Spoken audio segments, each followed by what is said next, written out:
Good morning everyone! Welcome back po sa aming YouTube channel. Ako po si Tisyang Gala, mahilig gumala-gala. Yes guys, si Tisyang Gala nandito sa Baguio City. Yay! At nakarating po ako dito sa Baguio City guys. First time ko pong makarating sa Baguio City. Samahan nyo kami guys sa paggagala dito. Nandito po tayo tumuloy sa may Henson Ris in Transit sa Baguio City guys. At maaga po tayo nagising kasi nga po first day po nating paggagala dito sa Baguio City. So yan, maaga po tayo nagising. At kanina pa tayo hinihintay ni si Ronald sa sakya. At si Ate Mulin at si Ate Luisa ay ready na po sa paggagala dito sa Baguio City. So yan guys, at sabi ni si Ronald, mahaba-haba yung ating biyahe, mga 45 minutes doon sa ating pupuntahan. At habang nasa biyahe tayo guys, nakikita niyo po yung mga bahay na yan, grabe. Konkreto mga bahay dito guys, ang gaganda mga bahay guys. Bago pagtingin niyo po doon sa mga bangin guys, grabe yung mga bahay nasa bangin, paano kaya nila naitayo doon yung guys. So yan guys, dahil maaga nga po tayo nagising at hindi pa tayo nakakapag-almusal, so yan, malapit na tayo sa ating pupuntahan at dumaan muna po tayo dito sa mga bilihan ng mga pagkain at kakain muna po tayo ng almusal. So yan guys, may mga tinda silang mga ulam at kanin dito. So yan guys, kita-kita na lang po tayo sa ating pupuntahan maya dahil pupunta po tayo sa may Igorot Stone Kingdom. So yan guys, samahan niyo si Tisyang Gala sa paggagala dito sa Baguio City.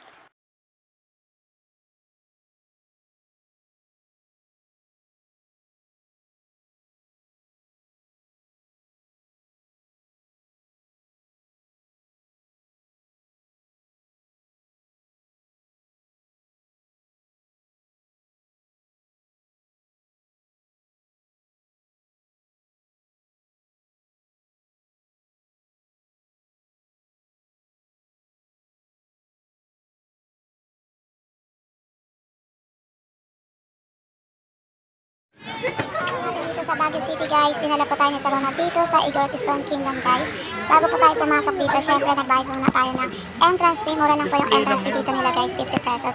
Grabe guys, hindi tayo makapasok doon sa main entrance kasi nga po ang dami na taong papasok at nagpapapicture po doon sa pinaka main entrance guys. At kaya dito na lang po tayo sa may gilid po dumaan. Syempre guys, pagpasok pa lang natin dito, grabe, talagang mapapawa po kayo sa ganda ng Igorot Stone Kingdom. Syempre guys, nakita po namin Ate Luisa at Ate Mulin ang malaking aso, si St. Bernard, sikat po dito sa Baguio City. At nagpa-picture po tayo, ang bayad po ay 50 pesos. Habang nag-iikot at naglalakad po tayo dito guys, napansin ko yung mga ibang turista dito guys, naka-igorot pang costume. Bago ang bayad po nila ay 50 pesos. Siyempre, only picture na po yung guys. Tayo guys, umakyat dito sa pinakatuktok para makita ko tong ganda ng Igorot Stone Kingdom. Grabe guys, another adventure naman, another vlog na naman ni Tisyang Gala at syempre new experience na naman natin ito guys, syempre kasama namin kayo. So yan guys, dyan lang po kayo, samahan niyo po kami sa aming paggagala dito sa Baguio City. So yan guys, habang nandito nga po tayo sa taas, biglang bumaba yung ulap guys, grabe yung lamig. So yan, sobrang saya namin ni si Ronald at ng mga bata guys, grabe, punta po kayo dito sa Igorot Stone Kingdom guys kung kayo pupunta po ng Baguio City.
Pagdating natin dito guys, grabe ang lawak po pala ng taniman ng mga strawberry dito guys.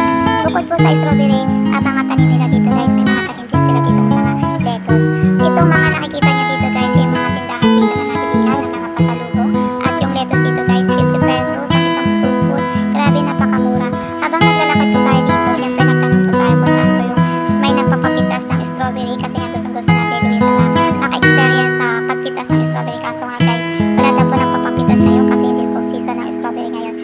guys, bumili na lang po tayo dito ng strawberry kasi may nakita po tayo dito sa bilihan, dito sa mga pasalubong. Yan, bumili po tayo ng strawberry dito guys, 200 pesos po ang isang pack. Bago may mga papretis po silang mga wine, yan sila ate. Kaya bumili na lang po tayo ng ibang mga pasalubong.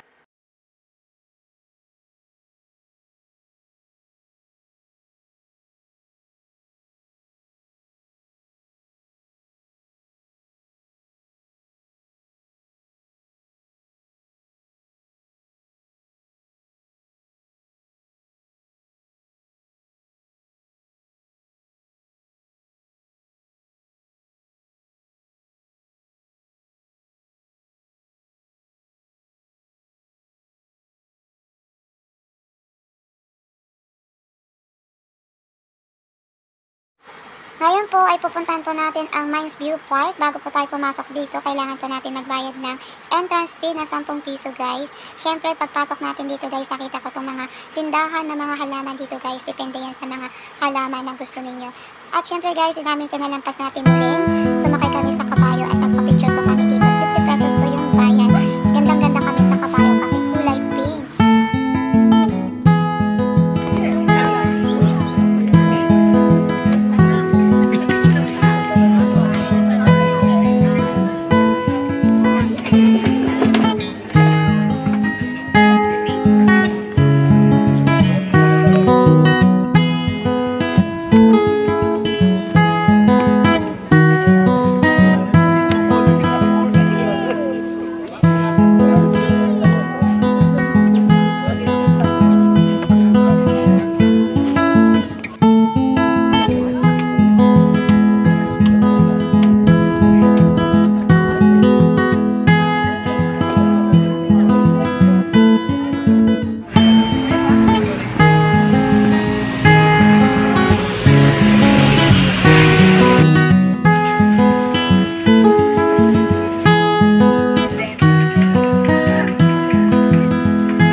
Wait lang, tingnan